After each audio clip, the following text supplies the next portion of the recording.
আমরা পড়ি সুবহানাল্লাহ, আলহামদুলিল্লাহ, ওয়া লা ইলাহা ইল্লাল্লাহ, আল্লাহু সুবহানাল্লাহ ওয়া বিহামদিহি।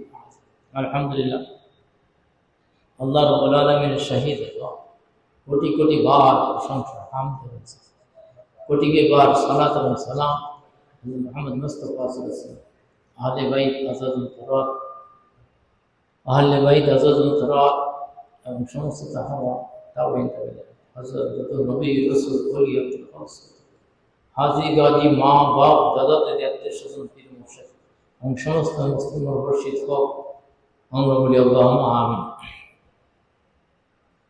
বিশ্ব নবী সর্বশ্রেষ্ঠ সর্বশেষ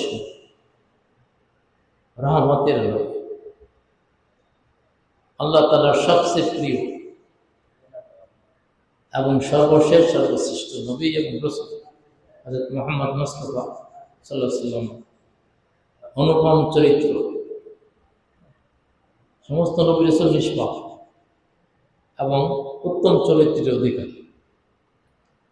তাদের চেয়ে সর্বশ্রেষ্ঠ চরিত্রের অনুপম চরিত্রের অধিষ্ঠিত হযরত মুহাম্মদ মুস্তাফা সূরাতুল কালামে আল্লাহ তাআলা নিজেই ঘোষণা করেছেন, ওয়া ইন্না লাকা লাখুলুকুন আযীম, নিশ্চয়ই আপনি অনুপম চরিত্রে অধিষ্ঠিত। সেই বিশ্বনবী সাল্লাল্লাহু আলাইহি ওয়াসাল্লামের আলোচনা করা আমাদের পক্ষে সম্ভব না, তবু কিছু আলোচনা করার চেষ্টা করি। আল্লাহ তাআলার রহমতের আশ। তিনি জন্মগ্রহণের পূর্বে যে সমস্ত অলৌকিক ঘটনা ঘটেছে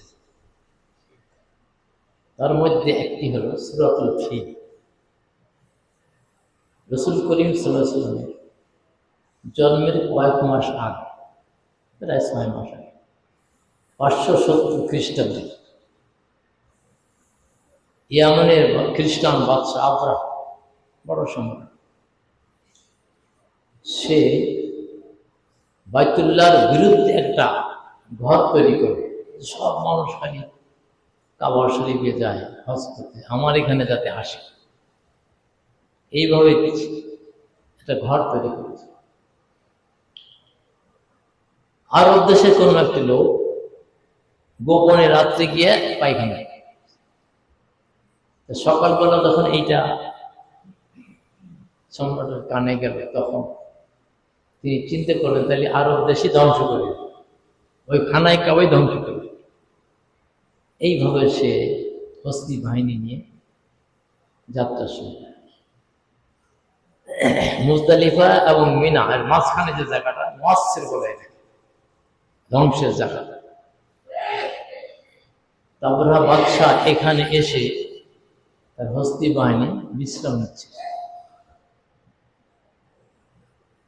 এবং খবর পাঠাল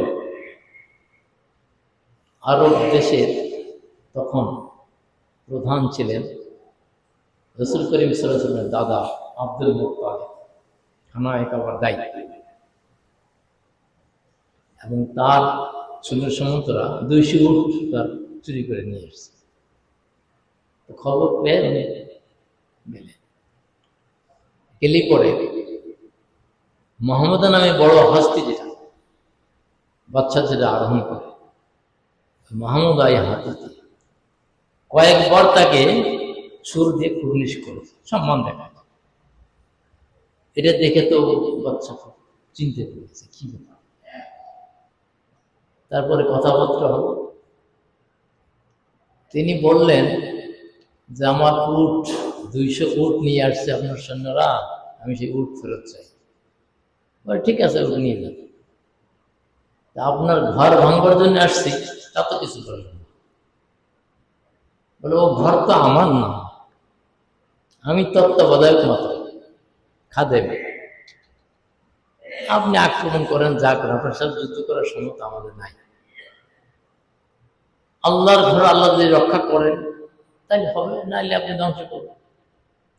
চলে আসছে, চলে এসে খানায় কাবা গ্লাভ ধরে কান্নাকাটি করছে, আল্লাহ তোমার ঘর তুমি যদি রক্ষা না করো, তুমি রাজাধিরাজ, তোমার ঘর ভাঙতে আসছে, আমার তো কোনো ক্ষমতা নেই।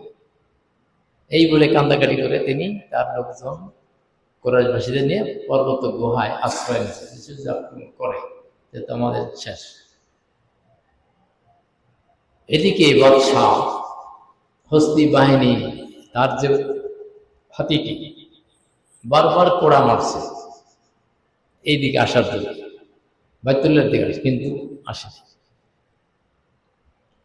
এদিকে আসলে আবার ঘুরে চলে যাবে। ইতিমধ্যে সকালবেলা আল্লাহ তাআলার কুদরতি পাখি সূরাতুল ফিলের মধ্যে আছে, আউযু বিল্লাহি মিনাশ শাইতানির রাজীম, আলাম তারা কাইফা ফাআলা রাব্বুকা বিআসহাবিল ফিল। হে আমার প্রিয় হাবিব সাল্লাল্লাহু আলাইহি ওয়াসাল্লাম, আপনি কি দেখেন নাই যে আপনার প্রভু হস্তি বাহিনীর সাথে কিরকম ব্যবহার করেছেন, কিরকম আচরণ করেছেন, তাদের ষড়যন্ত্রকে কিভাবে দুরিশ্বাস করে দিয়েছে। কারণ রাসূল করিম সাল্লাল্লাহু আলাইহি ওয়াসাল্লাম আত্মিক জগতে প্রথম নবী এবং শেষে তিনি আবির্ভূত হয়েছেন। শেষ আদম আলাইহিস সালামেরও আগে তিনি নবী রুহানি জগতে। এই জন্য বারবার কিন্তু কোরআন শরীফে দেখবেন আলাম তারা কথাটা আছে, আপনি কি দেখেন নাই, আপনি কি চিন্তা করে দেখেন নাই আপনার প্রভু হস্তি বাহিনীর সাথে কিরকম ব্যবহার করেছে। সেই ব্যবহারের এই ছোড়াটির মধ্যে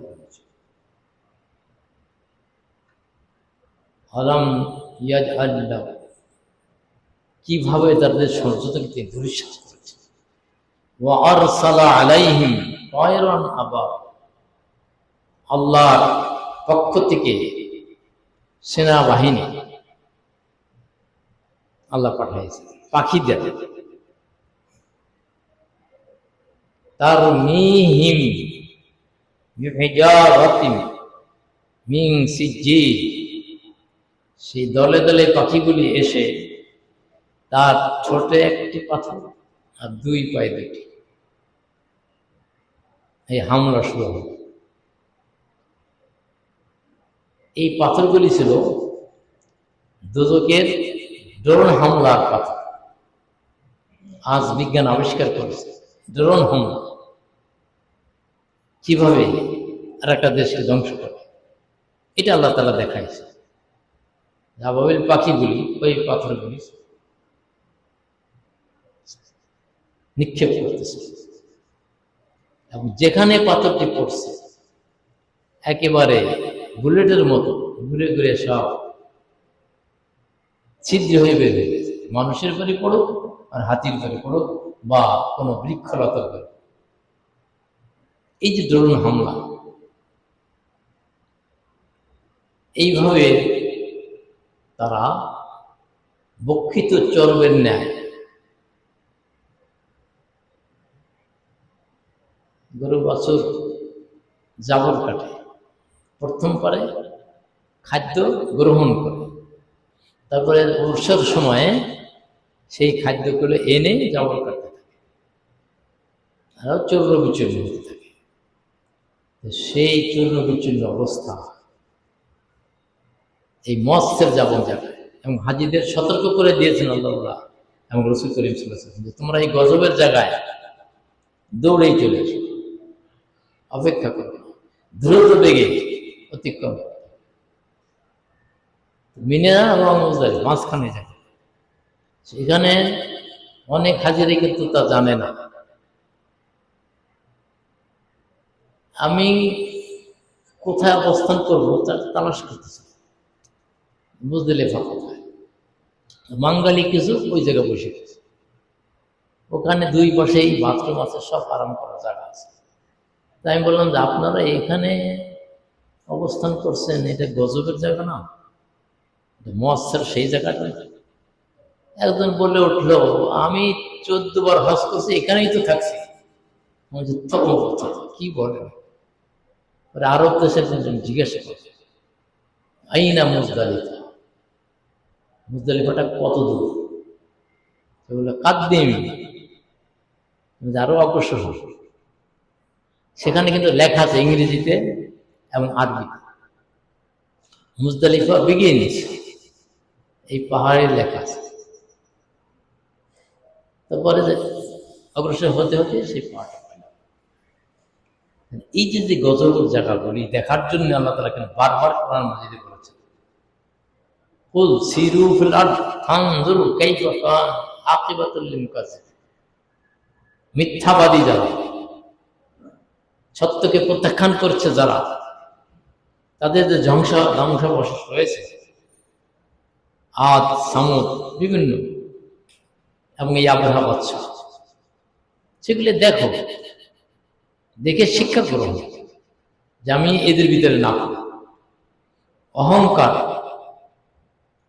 আর হিংসা, ক্ষমতার দাবর দেখানো, এই যে আবরাহা বাদশা যা করেছে, সে মনে করছে যে আমার মতো সম্রাট তার কেউ নাই, যাই এ বাইতুল্লাহকে ধ্বংস করে চলে আসে। এটা তার অহংকার। অহংকার পতনের মূল বাংলা প্রবাদ বাক্যও আছে, ইংরেজিতেও আছে, আরবিতেও আছে। এটা আরবি হলো কেবল। এই কেবল আল্লাহ তাআলা বলছেন আলিল্লাহ কিবরিয়া, এই কেবল একমাত্র আল্লাহর শানে তিনি ব্যবহার করেন, যিনি মহান স্রষ্টা, তার শানে এটা ব্যবহার। অন্য কোন মানুষ বা মাখলুকাত, জিন ইনসান ফেরেশতা, কেউ এই অহংকার করে। যত বড় ধন সম্পদ দেখ আমাকে, যত বড় ডিগ্রি দেখ, যত বড় জ্ঞান ইত্যাদি দেখ, অহংকার করার আল্লাহ ফাখরা। রাসূল পাক সাল্লাল্লাহু আলাইহি ওয়াসাল্লাম নিজেই ইরশাদ করেছেন, আনা শাফিউল মুজনিবিন ইয়াউমাল কিয়ামা। কিয়ামতের দিন আল্লাহ তাআলা আমাকে সুপারিশ করার ক্ষমতা দান করবে। আল্লাহ ফাখরা, এতে আমার কোনো অহংকার নেই, এটা আল্লাহর ইচ্ছা। এই জন্য অহংকার, দাম্ভিকতা, আত্মম্ভীরতা এবং হিংসা, প্রতিহিংসা, এইরকম ভাবে 11টি কুরিপু আমাদের ভিতরে বাইরে রয়েছে। এটা কিন্তু নিজে জানা যাবে না। দেহের অসুখ হলে একজন বড় ডাক্তার, সে অনেক ডাক্তারকে দেখায়, নিজে ডায়াগনোস করতে পারে না। আর রুহের যে রোগগুলি, এটা রুহানি ডাক্তার ছাড়া অন্য কেউ এর চিকিৎসা বা ডায়াগনোস করতে পারে না। এই জন্য কোরআন মজিদে সূরাতুল বাকারা 2 রুকুতে আল্লাহ ঘোষণা দিয়েছে, ফি কুলুবিহিম মারাদুন, 10 বার এই কথাগুলি আছে, 10 বার কোরআন, যে তাদের অন্তঃকরণে রোগ ব্যাধি রয়েছে। যদি রোগ ব্যাধির সুচিকিৎসা না করে, ফাযাদাহুমুল্লাহু মারাদা, আল্লাহ রাব্বুল আলামিন ঘোষণা দিয়েছেন, আমি তাদের রোগ বাড়াই। সেই জন্যে রুহানি ডাক্তার, আল্লাহর ওলিদের, পীর মাশায়েখের দরবারে গিয়ে নিজেকে আত্মসমর্পণ, যাতে রুহানি চিকিৎসা হয়। ওখানে কোনো অহংকার থাকবে না, কোনো কিছু থাকবে না। সেই পীর মুর্শিদ মাশায়েখ যেভাবে অনুশীলন পালন করার জন্য দেন, সেইভাবে পালন করতে হবে। হাকিমুল উম্মাত মুজাদ্দিদ মিল্লাত হযরত আশরাফ আলী থানভী, তার কাছে মুরিদ হতে গেলে তিনি আগে শিক্ষা দিতেন, ওই মুসল্লিদের জুতা শুরু করে, যত বড় হোক আর যাও, এবং সত্যিকারের যে খাঁটি মুরিদ সে তো তাই করছে। তিনি নিজে ট্রেনে ভ্রমণ করার সময় বাথরুমটা একেবারে নষ্ট হয়ে থাকে, অনেকে যেতে পারে না, আশরাফ থানভী নিজে হাতে গোপনে এগুলি পরিষ্কার করেছে।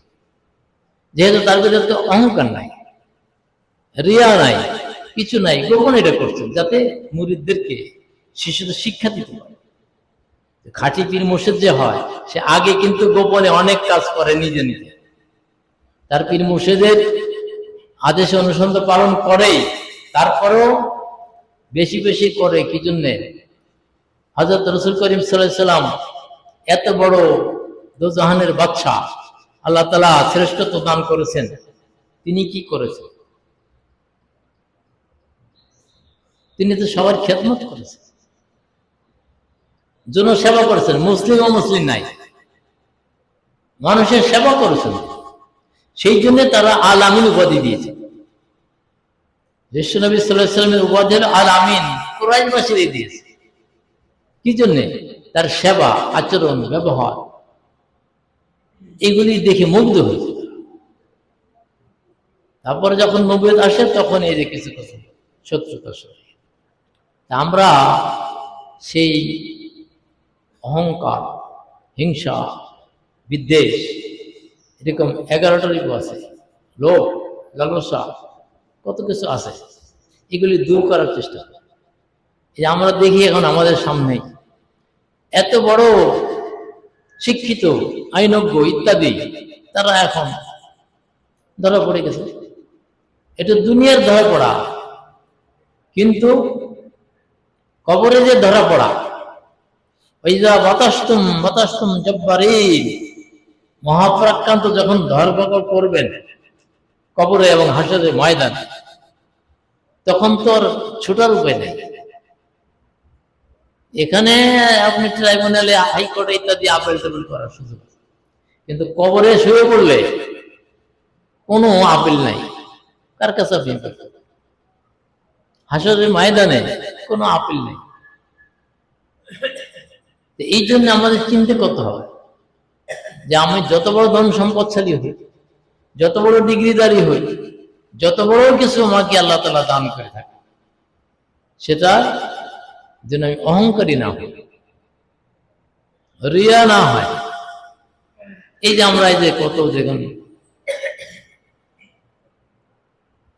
যার উপরে ফরজ এবং ওয়াজিব, যেমন যাকাত ফরজ, এটা দিতে হবে। আর নফল দান গোপনে,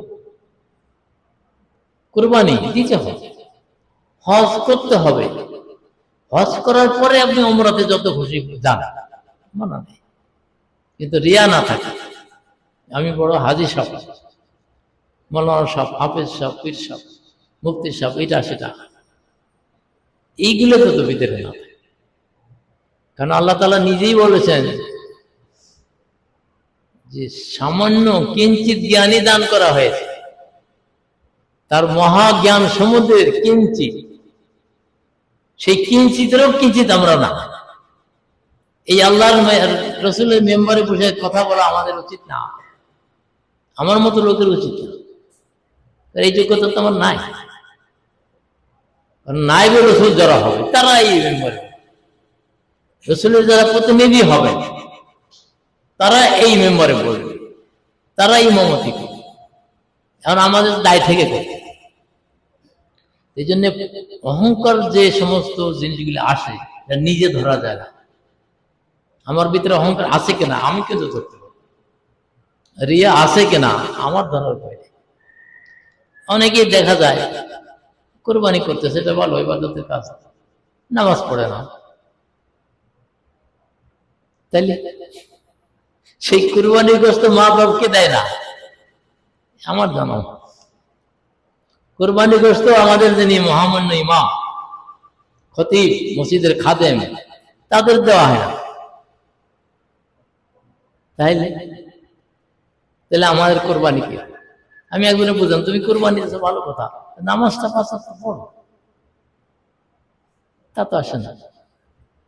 তাইলে এই কোরবানি কি হবে?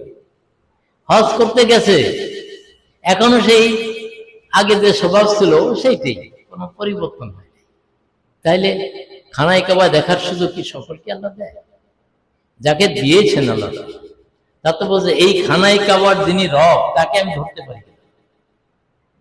আল্লাহ তাআলা ঘোষণা দিয়েছেন, আমরা সূরা কুরাইশ পড়ি, ফালিয়াবুদু রাব্ব হাযাল বাইত, তুমি পাথরের ইবাদত করো না, ওই খানায় কাবার যে পাথর ইব্রাহিম আলাইহিস সালামের দ্বারা তাআলা নির্মাণ করা হয়েছে, এটার পূজা করো না, ওই ঘরের যিনি মালিক রব, ফালিয়াবুদু রাব্ব হাযাল বাইত, এই ঘরের যিনি রব তারই ইবাদত।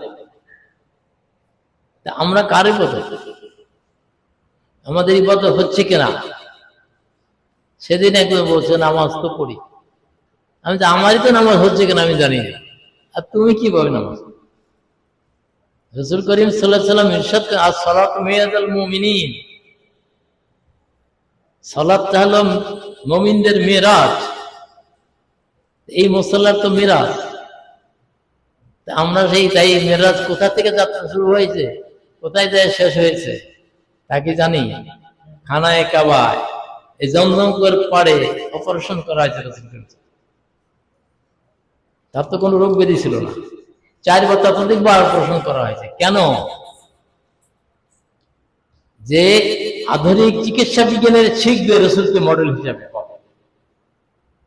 রাসূল করিম সাল্লাল্লাহু আলাইহি ওয়াসাল্লামকে 6 বছরে মা হালিমা রাদিয়াল্লাহু আনহা গৃহে যখন লালিত পালিত হচ্ছিলেন, তখন আকাশের চূড়ায় জিবরাইল আলাইহিস সালাম নিয়ে অপারেশন করেছেন বেহুশ অবস্থায়। এই জন্য আগে বেহুশ করে নিত চিকিৎসা বিজ্ঞান, আর এখন সব জ্ঞানে কম্পিউটারের আবিষ্কার হয়েছে। রাসূলকে এই মেরাজের রাতে সব জ্ঞান, 2 রকমের অপারেশন। কারণ রাসূল নিজেই বলেছেন, ফাস্তাখরাজা কলবি, বুখারী শরীফে আছে, আমার অন্তঃকরণকে বের করা হলো হৃৎপিণ্ড। তিনি তো দেখছেন বলেই তো সব জ্ঞানে তো তিনি বলছেন, না তো বলতে পারতেন না। জমজম, জমজমের পানি হলো সর্বোৎকৃষ্ট আল্লাহ ডিস্টিল ওয়াটার, কুদরতি ভাবে সেটা ধৌত করা হয়েছে। অগুসিলা বিমায়ে জমজম, এটা রাসূল সশক্ত দেখেছেন বলেই তো বলেছেন।